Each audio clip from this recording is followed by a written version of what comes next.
जब हम पृथ्वी पर जीवन को या फिर जो भी जीव है उन्हें वर्गीकृत करना चाहते हैं तो हम उन्हें यूकैरियोट या फिर प्रोकैरियोट में वर्गीकृत कर सकते हैं। और एक यूकैरियोट और एक प्रोकैरियोट के बीच जो सबसे बड़ा अंतर है वो है झिल्लीबद्ध संरचनाएं। यूकैरियोट्स में झिल्लीबद्ध संरचनाएं होती है और प्रोकैरियोट में वो नहीं होती है। इसे सबसे अच्छे से आप देख सकते हैं एक केंद्रक के लिए। तो यूकैरियोट में आनुवंशिक जानकारी यानी जेनेटिक इंफॉर्मेशन एक झिल्ली से घिरे केंद्रक में होती है, यानी एक मेम्ब्रेन बाउंड न्यूक्लियस के अंदर होती है। तो हमने यहाँ केंद्रक को दर्शा भी दिया है। अब एक प्रोकैरियोट में भी डीएनए उपस्थित होता है। ये यहाँ कोशिका के किसी एक भाग में हो सकता है। इस तरह से हमने यहाँ पे इसे दर्शाया है। हम इस हिस्से को केंद्रकाभ या फिर न्यूक्लियोइड भी कहते हैं। लेकिन ध्यान देने वाली बात यह है कि ये किसी झिल्ली से घिरा हुआ नहीं है।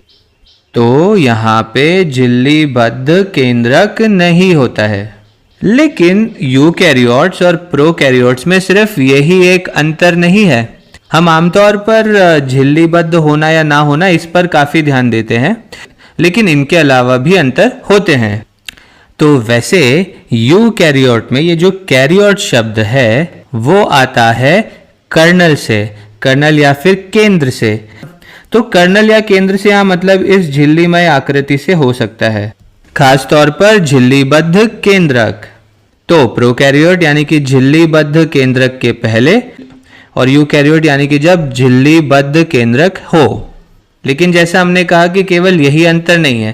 तो यूकैरियोट्स और प्रोकैरियोट्स में एक और अंतर ये होता है कि कुछ अंगक होते हैं या कुछ कोशिकांग होते हैं जो कि एक में उपस्थित हो और एक में उपस्थित ना हो, जैसे कि माइटोकॉन्ड्रिया या जिसे हम सूत्रकणिका भी कहते हैं।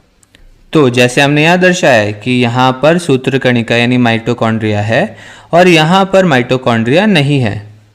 इसके अलावा आप देख सकते हैं कि यूकैरियोट में गोल्जिकाए या गोल्जी उपकरण भी होते हैं। तो ये जो है ये गोल्जी उपकरण या गोल्जिकाए है।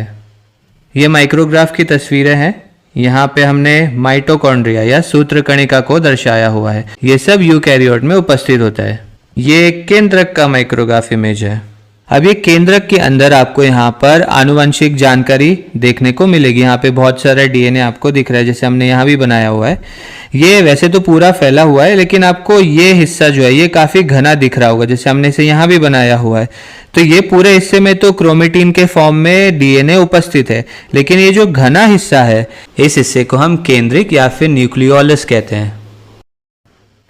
और हम जानते हैं कि यहीं पर राइबोसोमल आरएनए का उत्पादन हो रहा है। और ये जो राइबोसोमल आरएनए है वो इन राइबोसोम्स को बनाता है। और हमें पता है कि जो राइबोसोम है वो प्रोटीन के निर्माण का कार्य करता है। और हाँ, ये कार्य एमआरएनए की जानकारी के आधार पर होता है।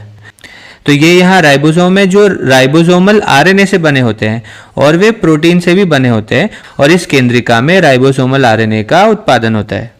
तो मुख्य अंतर, यूकैरियोटिक कोशिका के आसपास एक झिल्ली से घिरा केंद्रक होता है। इसके अलावा माइटोकॉन्ड्रिया या सूत्रकणिका जैसी अन्य झिल्ली से घिरी हुई संरचनाएं भी होती है। वैसे एक बहुत ही इंटरेस्टिंग बात, कुछ सिद्धांत है कि माइटोकॉन्ड्रिया पहले प्रोकैरियोटिक जीवों के रूप में विकसित हुए, जो अंततः एक बड़ी यूकैरियोटिक कोशिका के अंदर सहजीवन या सिम्बायोसिस में रहती थी। और फिर जो दूसरा अंतर है वो ये है कि यूकैरियोट में डीएनए, अगर आप डीएनए को सुलझाएंगे, उसे थोड़ा सीधा करेंगे, खोलेंगे, तो ये कई रज्जुकों के रूप में होगा, कई स्ट्रैंड्स के रूप में आपको मिलेगा। हम जो कहना चाह रहे हैं वो ये है, यहाँ पर डीएनए कुछ ऐसे लंबे लंबे रज्जुकों या स्ट्रैंड्स के रूप में दिखेगा। लेकिन यहाँ पर प्रोकैरियोट में ये कुछ वृत्ताकार सर्कुलर आकार में होगा। अब ये कुछ किसी भी अजीब सा आकार में हो सकता है, लेकिन ये कुछ इस तरह से वृत्ताकार तरीके का होगा। तो ये तीन बड़े अंतर होते हैं प्रोकैरियोट और यूकैरियोट्स के बीच में। एक है केंद्रक झिल्ली, इसके अलावा अन्य झिल्ली से घिरे कोशिकांग जैसे कि माइटोकॉन्ड्रिया यानी कि सूत्रकणिका या गोल्जिकाएं जैसे हमने यहाँ भी बनाए हुए हैं। और तीसरा ये कि यहाँ पर वृत्ताकार रूप में डीएनए होगा और यहाँ पर द्विरज्जुक डीएनए के एक से अधिक अणु आपको मिलेंगे। अन्य बात यह है कि यूकैरियोट बड़े होते हैं जबकि प्रोकैरियोट छोटे होते हैं, वे सरल जीव होते हैं। तो अब जब हमने मुख्य अंतर समझ लिए तो यूकैरियोट्स के कुछ उदाहरण देख लेते हैं। हम अपने दैनिक जीवन में कई बहुकोशिकीय जीवों को देखते हैं, ये सभी यूकैरियोट्स होते हैं, जैसे कि जंतु यानी एनिमल्स, पौधे यानी प्लांट्स, कवक यानी फंगाई, ये सभी यूकैरियोट्स है। इसके अलावा बहुकोशिकीय के अलावा प्रोटिस्ट वो भी यूकैरियोट्स में ही शामिल है, जैसे कि ये यहाँ पैरामीशियम, ये एक यूकैरियोट है। इसमें एक झिल्ली से घिरा केंद्रक उपस्थित होता है और अन्य कोशिकांग भी होते हैं। और ये यहाँ ये प्याज की जड़ के सिरे की कोशिकाएं हैं, ऑनियन की रूट टिप सेल्स है, तो ये पादप कोशिकाएं हैं।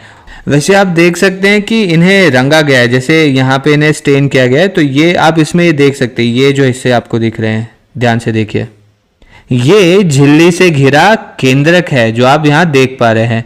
और ये वास्तव में एक अच्छी तस्वीर है क्योंकि आप कोशिकाओं को सूत्री विभाजन यानी माइटोसिस के विभिन्न चरणों यानी स्टेजेस में देख सकते हैं, जो बहुत दिलचस्प है।